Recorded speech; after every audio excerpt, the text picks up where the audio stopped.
think that's everybody's favorite ad here. It's definitely mine. Get your Bitmain miners. Yeah, again, thanks Bitmain for they're a key sponsor, co-host of the event. And Margie's awesome. I think Andrew got to meet her, I think, recently, right? So yeah, Bitmain's great. All right. So yeah, JJ the Myth is here. Somebody's saying, yeah, so he got it working now, so it's better, it worked out. We have this Q&A session anyways, but I think we first would love to hear about Warp. A few people were excited to hear about it. And then we can go into the normal Q&A with Andrew and JJ. We can use the Q&A section. I would recommend to use that people with questions so that we can maybe upvote them and make sure. But I think everybody knows you guys from previous HandyCons, but JJ is a co-founder of the Handshake protocol, and Andrew Lee's also co-founder of Handshake protocol, and you're also working on Warp, which is this decentralized exchange, which people are very excited to hear about. So, do you want to just jump into that, JJ, first, and then we'll... Yeah, so Warp sort of started out of the need for, as many of you have noticed, is Handshake is an actually decentralized project, and as a consequence of that, it didn't get listed on very many centralized exchanges. And most of the actual decentralized exchange volume is happening on like Ethereum and Solana. So, if we want to get on a decentralized exchange, there's a few options, right? Handshake is not an EVM chain, so it can't easily be listed on like Uniswap, for example. But what you can do with UTXO chains is you can wrap the UTXOs, right? This is like what wrapped Bitcoin is. The problem with wrapped Bitcoin is it's completely centralized. It's basically just a multi-sig that everyone sends money into, and then they give you tokens on the other side. And then theoretically, you can redeem those tokens for Bitcoin. So that's the avenue in which you would get UTXOs onto an EVM chain. But how to do this in a decentralized way? This is the trick. And this is sort of what we were thinking about when we were creating Warp. So Warp is more than just a decentralized exchange. What it is a decentralized wrapping service. That was sort of the first part of the puzzle that we started working on. And what we realized very quickly is that because of the way this decentralized wrapping service works, it can't easily be bootstrapped as like an AMM pool, like a Uniswap pool.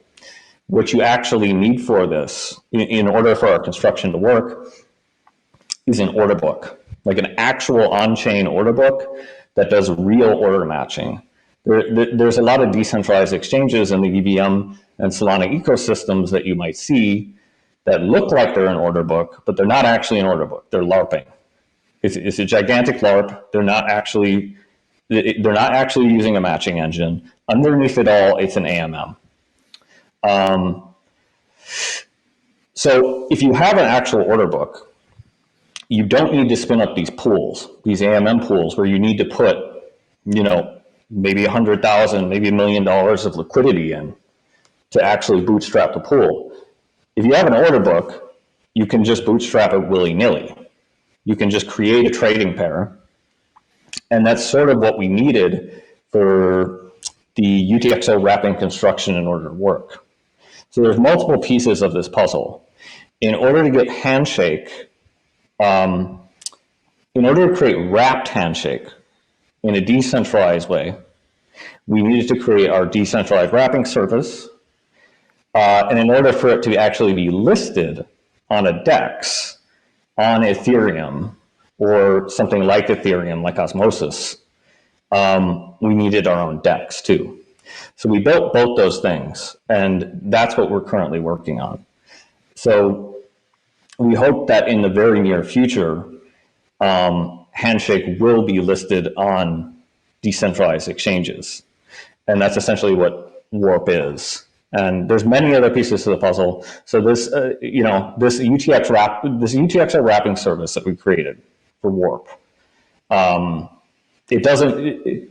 Handshake is a key part of that, but it doesn't just support Handshake. It also supports Bitcoin, Bitcoin Cash, Dogecoin, Litecoin, anything that's Bitcoin-like. It can support, and it works similar.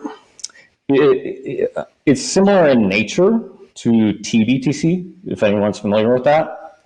But it's a bit different because TBTC, to my understanding, actually relies on on-chain price oracles, which is a point of centralization, right? Anyone can manipulate the price oracle. Whoever controls those keys can just sign off and say that the exchange rate is whatever. So Warp doesn't require that. So this is an actual decentralized way to create wrapped Handshake and get it in to the EVM and DeFi ecosystem. And that's basically what me and many other people have been working on for like a year and a half. We gave a talk at SBC at Stanford explaining a lot of this. We're at least explaining the DEX part. We sort of touched on the UTXO wrapping part, which will be used for Handshake. But yeah, that's a quick summary of what Warp is. Awesome. Thanks for that, JJ. Okay. So these pins, I don't know what's, oh, there we go. But this is exciting. Yeah, you can see some comments in the chats. People are excited. And yeah, I think, like you said, we need this because the Telegram group, somebody's joking in the Telegram about our Telegram group because every day, or not every day, but often somebody joins the Telegram group about listing on centralized exchanges, or all these centralized kind of solutions. And then they say, like, who can we talk to get listed on our exchange, So we kind of enjoy. That's the problem with creating an actually decentralized project, right? Is that just nobody wants to list you. The exact same thing happened to Grin, which launched around the same time as Handshake, right? They had a lot of problems getting listed. Part of that might have been because they were a privacy coin, and exchanges, centralized exchanges, especially these days, are sort of averse to privacy coins.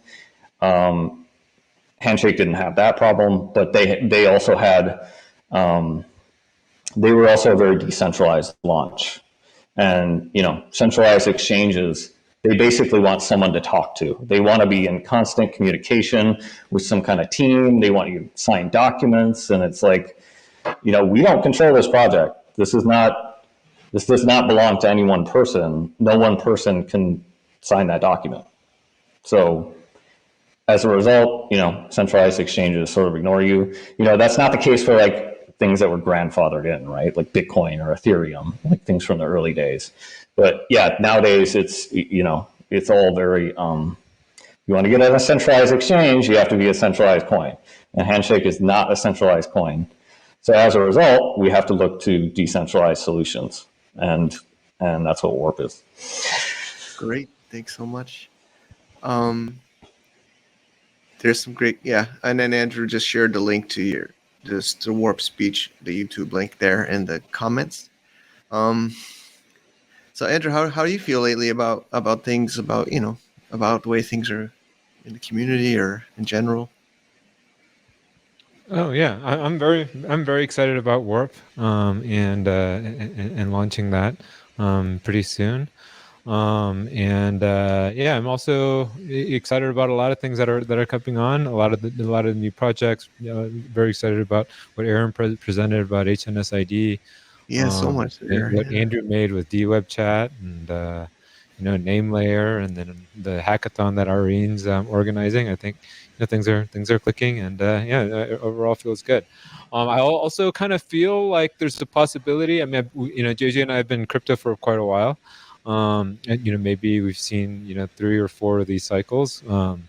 And there is this feeling that, like, in the back of my mind, that this could be like the last big cycle. And so I mean, some of this is like cultural observations. Others is, like this meme around the super cycle and things like that. The other parts of it is like, hey, now Wall Street and BlackRock of all organizations are embracing things like Bitcoin, and so you start to think, well, who else? Where are the future buyers, right? If like there's ETF type instruments. I mean, these are obviously not crypto natives or crypto decentralization enthusiasts that are buying these ETFs. I mean, basically we got to 401k boomers, right?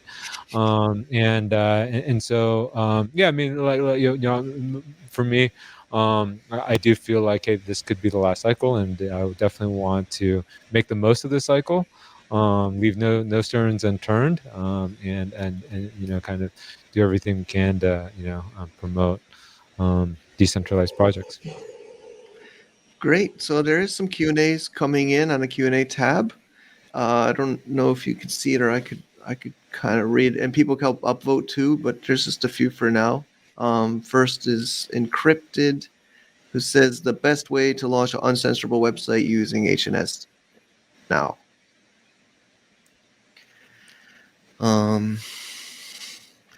Wait, sorry. What is the question? It says, like, how to launch a decentralized website now with Handshake. I mean, Handshake's primary focus is for uncensorable naming.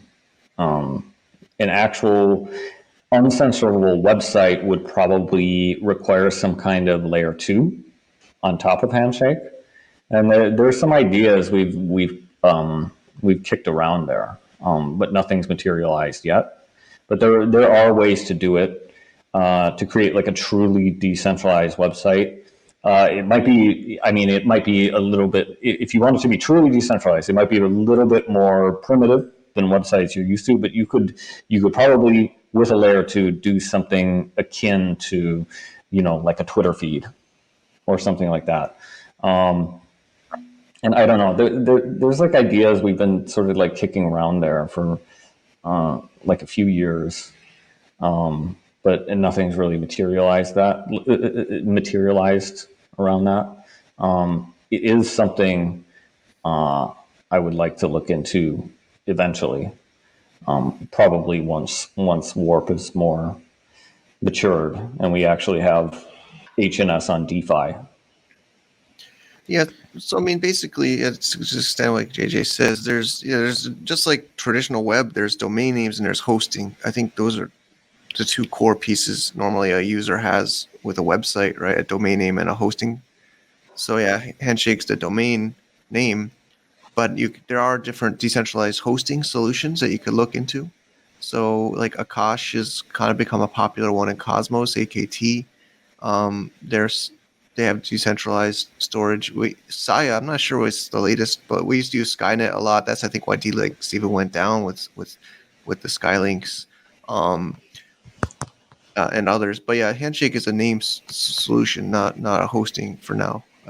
Yeah. I mean, I think the project, kind of like the idea that JJ alluded to a little bit. I actually just recently found out, like, KyoCon, the makers of Bob, actually did release some early version of that. I mean, I don't think it's I don't think it had all the ideas that maybe JJ may be alluding to. I posted it in the chat here, the footnote and Nomad desktop. But yeah, I actually like played around with it a little bit. It seems to kind of work. I'm not sure exactly what's left to like polished or anything. But if any developers here or anybody looking into kind of exploring what JJ is talking about, it might be worth looking into those two projects. Yeah, I remember Nomad. Yeah, I remember that one. Yeah, I haven't looked at KyoCon's footnote implementation, but yeah, they probably have the basic idea there of what I'm talking about. But yeah, it would basically just be like decentralized Twitter, essentially. Like you would have a Twitter feed. That's totally doable with an L2 on top of Handshake. Yeah, and also more decentralized in design than like Farcaster or Nostr. Like, I mean, I think some of these, like Nostr kind of uses like a federated model. I think the model that that this footnote protocol tried to do is like even more decentralized than that. Okay, great. So there's some more questions with some votes. Do we know about ICANN and competitors? So yeah, I think recently the 2026 ICANN was announced, and things like this. So I don't know if you have thoughts about this or opinions, or some people are thinking to get .hns on ICANN. There's a few people saying they even try to crowdfund that to make resolving handshake names on .hns. I don't know if you have opinions on these. Mm-hmm. No, I don't know. I guess that would be cool. But no, I don't really have too many news. I mean, one thing I have observed is that basically there's like I mean, it is a little odd. Like on all these other chains, there are like kind of naming services, right? Like like let's say like .sol or any of the UD names or things like that. And I do wonder like what's there to prevent like people from selling the same names on the same chain, you know? So like if there's like if .x is being sold on Ethereum, like what's preventing another company or another service from also selling .x names on there? And there isn't any, right? So at some point, like if there is some. I mean, if people keep buying these things for these names for different services, I do wonder if there will be like so much chaos on these chains that they start thinking, well, we need a root zone to figure out, Yeah, exactly. who owns these names, and so part of I mean, I think part of the motivation for like the name layer project that we previously presented is to kind of like build the tools to make it really easy for people to kind of like spin up new name, like selling SLDs on different chains, and just kind of see what happens, and see if see if like all these collisions lead to people requesting like, hey, we need a root zone here.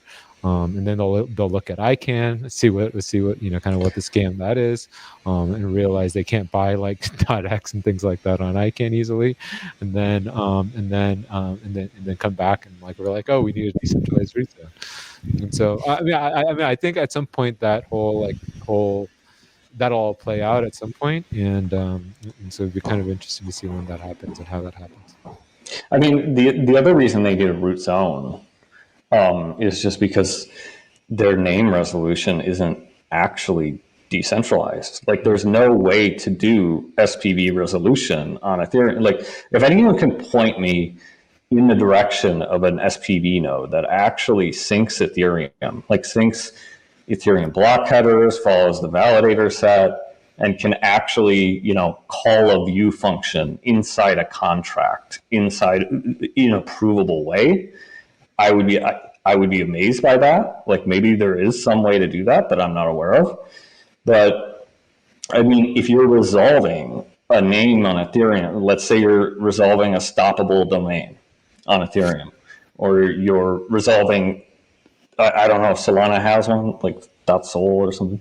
Like let's say you're resolving that. How is everyone going to resolve that? They're first gonna do a TLS handshake.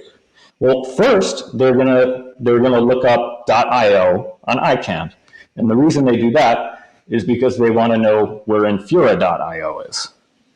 So once they get the A record for Infura.io, then they can do a TLS handshake with Infura's RPC server, and then they ask Infura to call a view function for them, and then Infura's server returns to them the data. The problem with this is Infura's server can lie, right? All of these public RPC servers can lie. They get hacked all the time. There's no actual resolution that's happening there. You're asking a centralized service, what are the resource records for this name? And then a centralized RPC server returns it to you, and you have to resolve through ICANN first. So even if there was some provable way they could return it to you, you're still resolving through ICANN because you have to resolve Infura, or Alchemy or whatever RPC server you're hitting, like that's going to go through ICANN first. Then you're gonna validate the cert with the TLS handshake. So there's the SSL cert bracket that you have to get through. So there's multiple layers of centralization, all for what? For the server to lie to you? That's all it does. So at the end of the day, all of these other naming services still need a root zone. And Handshake is the only provable one. It's the only one where you can actually do SPV resolution. No other naming service can do this. Anyway, that was my rant. Oh, some people said they came here to hear it. Yeah, it's definitely reassuring. Looking at the top voted, Paul Webb says, "Do you have Warp on Handshake?"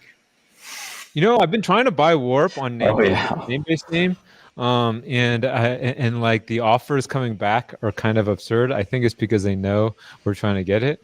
If you guys have it or know anybody else, I mean, I'm willing to pay way more than whatever they paid for it or what we are.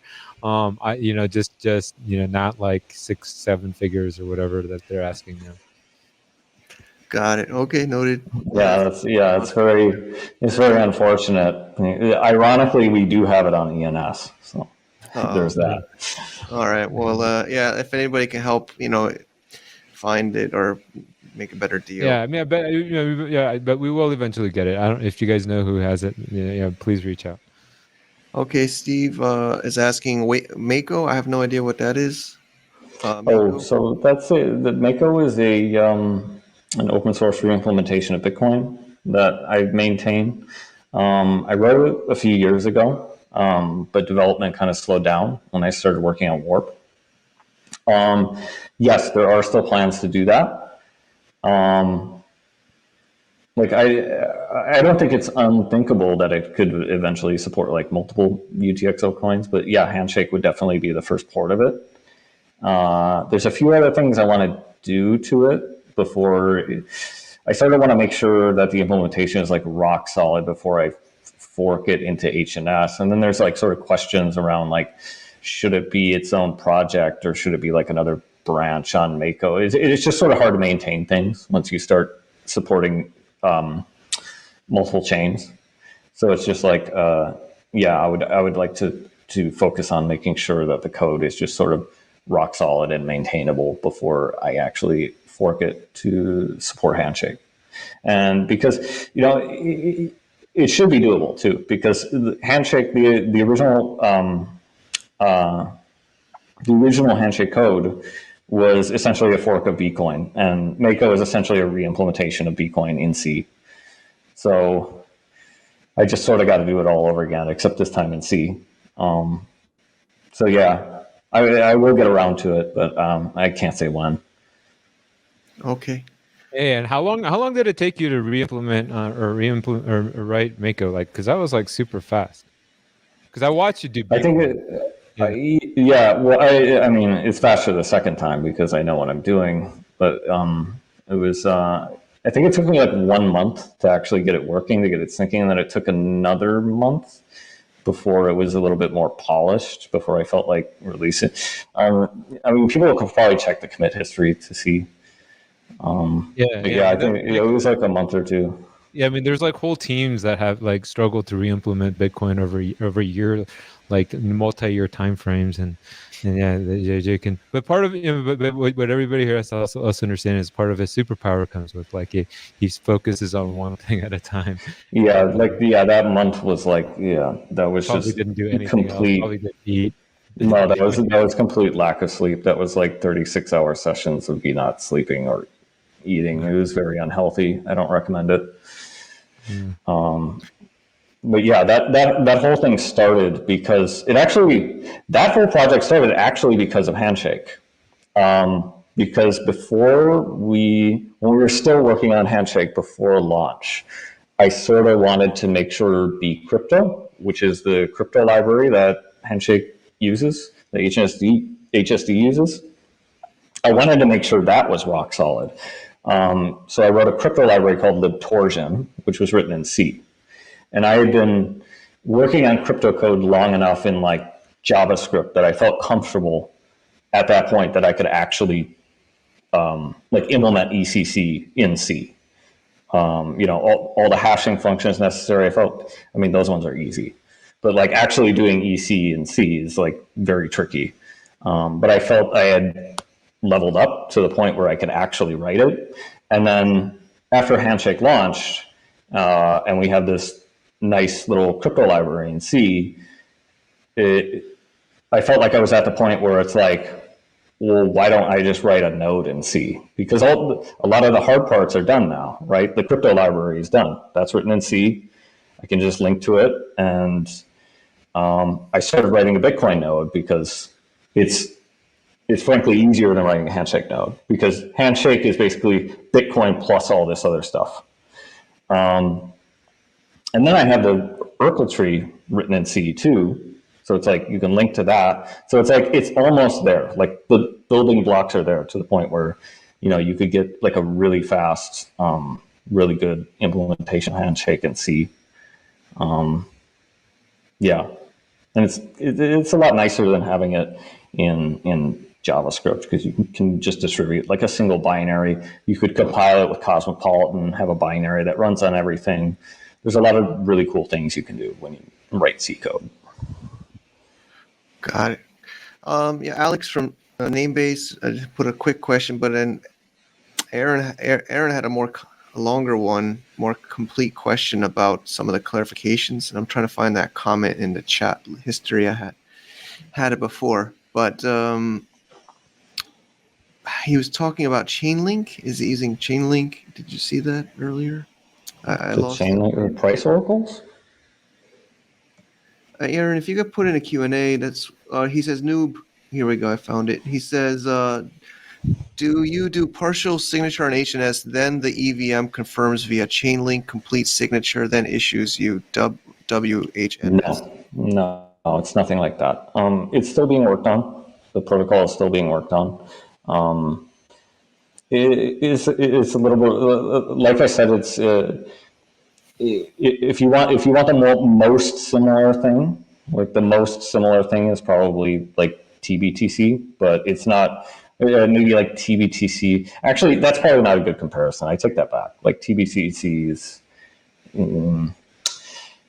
still being worked on. I think once you see the protocol, once it's finished, I think it's pretty clever. We do a lot of little tricks in there to issue tokens that represent Handshake that's actually on the Handshake blockchain. Okay. Yeah. Another question about it. I think I know the answer, but I think it's the plans to swap their tokens for Warp. I'm not sure that I understand that question. Plan to swap to other tokens. So yeah, I think maybe Miguel thinks it's only for HNS to other tokens. Maybe. I mean, is this a question about like the wrapping thing, or? Yeah, maybe Miguel, if you're there, if you could clarify a little bit more on that question. He said yes. Oh, okay. Yeah. I'll just answer that question how I interpreted it. I mean, yes, like that's what this decentralized version of wrapped HNS would be. Is you would get tokens that represent actual deliverable Handshake on the Handshake blockchain. So what you can do is you can have them on EVM chains, and you could trade them on DEXs, specifically order book DEXs, specifically any DEX that allows you to spin up. I don't want to say pools, because it's not easy to spin up pools because you need a lot of liquidity, but an order book DEX that allows you to create trading pairs easily. Like, this is a way to get Handshake into the Ethereum ecosystem, Ethereum DeFi, basically. And you would be issued ERC20 tokens that represent Handshake and are directly redeemable for Handshake on the Handshake blockchain in a decentralized way. Nice. Okay. Yeah, that's good. That was the last question I can see. What do you guys think of HNS on IPFS or Fleek, Pinata, etc.? I don't really have any strong opinions on this. I don't know if Andrew does. No, me neither.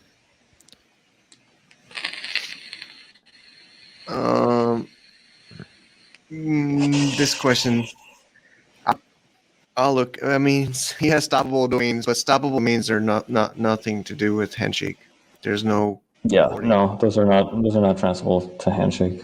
And those. I mean, I don't know if I would actually classify those as domains because, as I mentioned before, what they are is they're actually part of ICANN's system because in order to resolve them, you have to resolve an IPC server an RPC server through ICANN first. So any stoppable domain is actually it's on ICANN system because you can't resolve it without ICANN, and you can't resolve it without root certificate authorities. So it doesn't solve any of the same problems as Handshake, and it's just it's part of the legacy system. I heard they're rebranding it to not say domains, but they're calling them like wallet.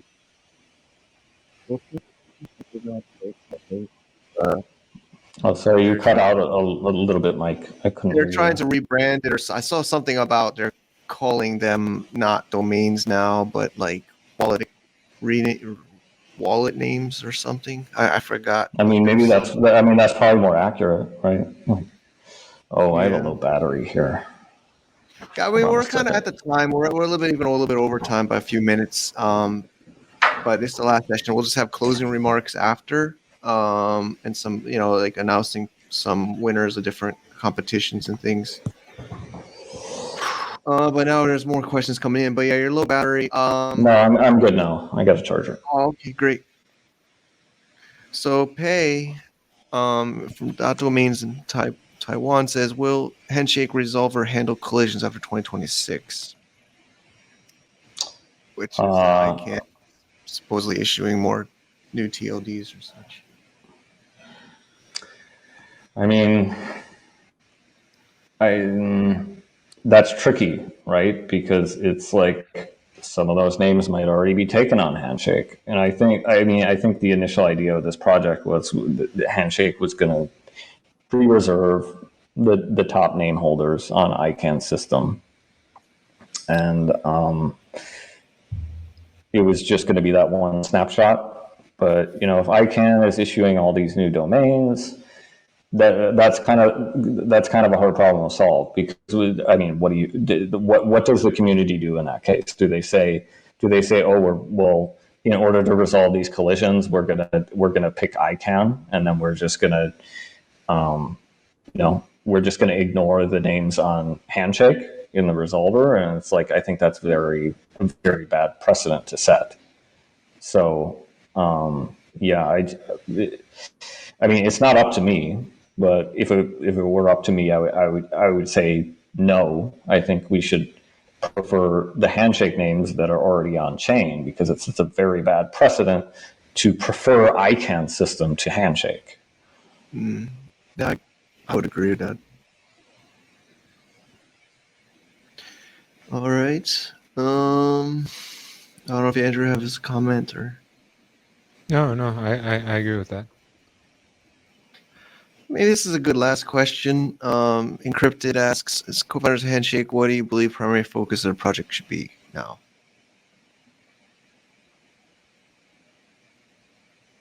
Andrew, do you want to take that one? Oh yeah. Okay. I mean, for me, it would be integrations and adoption. And so, integrating to as many kind of systems and things like that as possible. And then, and so that could mean, kind of like browser integrations or integrations with like different apps or services. And then on the adoption side, I think there could be two different angles. One is like more, cryptos. I mean, we're in a bull market or bull year this year. In bull market, I guess officially started, and so integrating more with like other crypto platforms, like kind of like what HNSID is doing with like Optimism or the Ethereum ecosystem, or and things like that, to kind of like to play, collaborate more with other crypto projects, or it could be something new, like a new trend. Like I talked a lot about the content creator communities yesterday. I see that as kind of like a trend that's growing. I think there was another gentleman actually that I've never met before, emphasizing content creators as well. A few sessions after mine, and I definitely think these content creator communities are like what's growing in the cultural kind of milieu right now.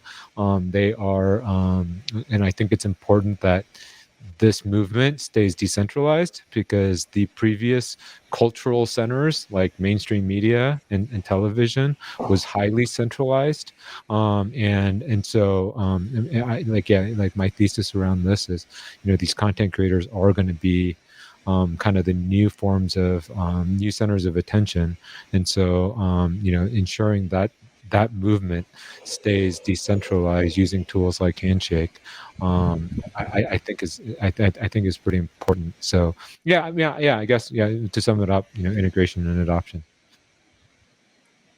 Yeah, I mean, I think that was always a top priority. It was integration. It's just always pushing for integration. But I would like to, now that we talked about it a little bit, I would like to also say that I think like a really good L2 on top of Handshake, something like Footnote, where it's basically decentralized Twitter. Where, I mean, it's less of a problem now that Elon bought Twitter. Like, not everybody's getting censored and banned because they said, "Okay, dude." But it still would be useful to have something like decentralized Twitter, because who knows? Maybe they go after Elon. Maybe they take Twitter down. Like, you have no idea what they're going to do, right?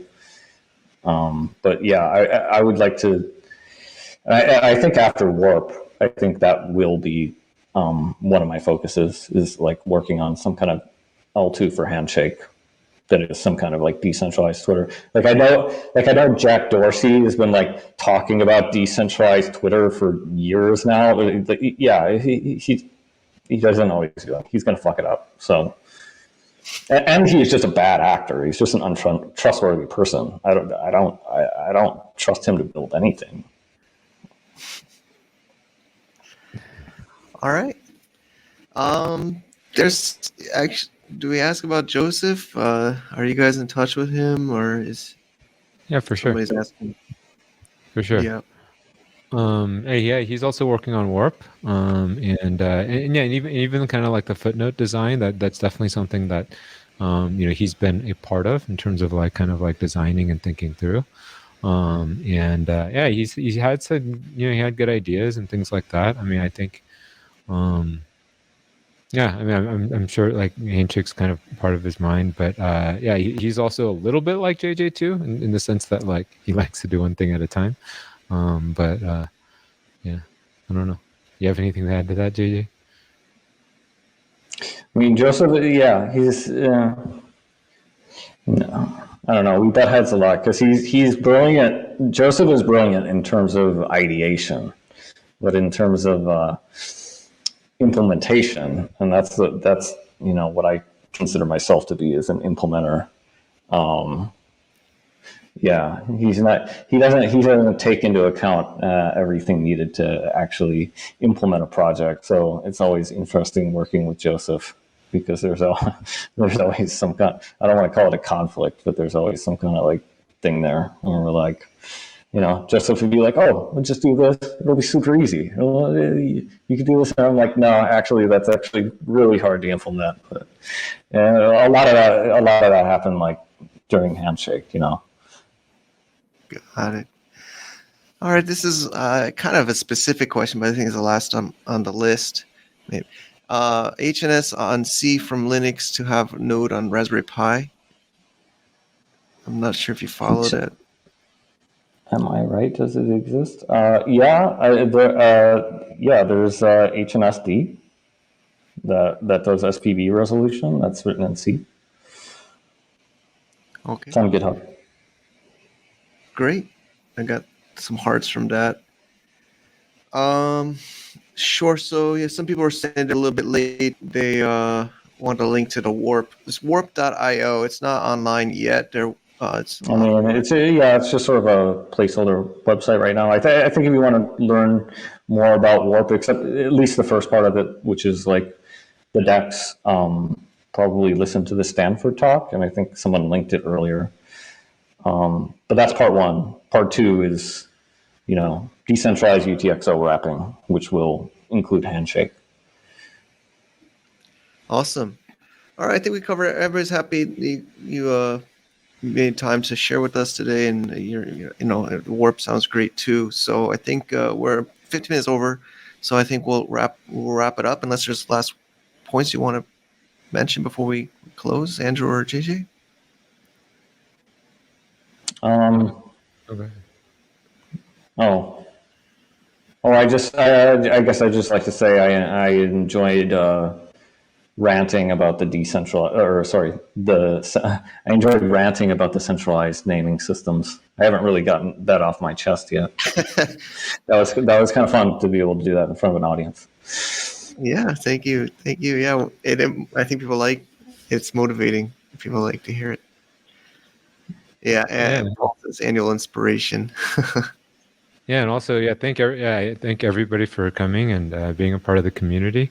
It's really cool. There's a lot of talent here, and Mike and the team, and the team for organizing. Right, and then I think Vietnam next about a month and a half. There's a lot of us going to Vietnam in person hackathon. So we'll mention that in the closing. But yeah. So thanks. I'll do some closing remarks in another 10-minute session. We'll go through some of the competitions we've had over the to thank sponsors and others. So for now, we'll wrap up this session. Thanks. This is one of everyone's favorites parts of this HandyCon. So thanks again for making it, JJ and Andrew. Yeah, thanks for having us. All right, thank you.